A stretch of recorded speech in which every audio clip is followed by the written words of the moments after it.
চাইছি তাদের বলতে পীর পিছি না করে তুই তোর চরকায় ফেললে যাদের ভাবি বড্ড কাছে আমার আপনজন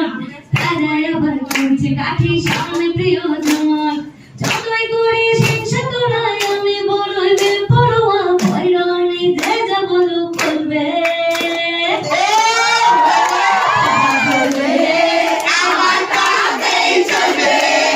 তোদের চলবে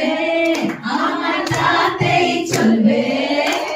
আর যেটা বলি আর কি আমার গানের মাঝখানেই আছে এই যে একটু আগে দিদি বললো যে অনেকেই দেখে জলে এবং তাদের একটা ছোট সমস্যার কথা গানের মাঝখানে বলা আছে যে গানটা লিখেছে লিঙ্গনদা ও বলেছে আমার ভালো দেখলে যাদের মনে অমাবস্যা আসল কারণ এটা তাদের মানসিক সমস্যা সুস্থ হয়ে উঠিস তোরা এই কামনাই করি ওর দুষ্ট লোকের সাথে আমার বরাবরই আরি যতই করিস হিংসা তোরা আমি বলবি বেপরোয়া ভয়রনি যে যা বলো বলবে।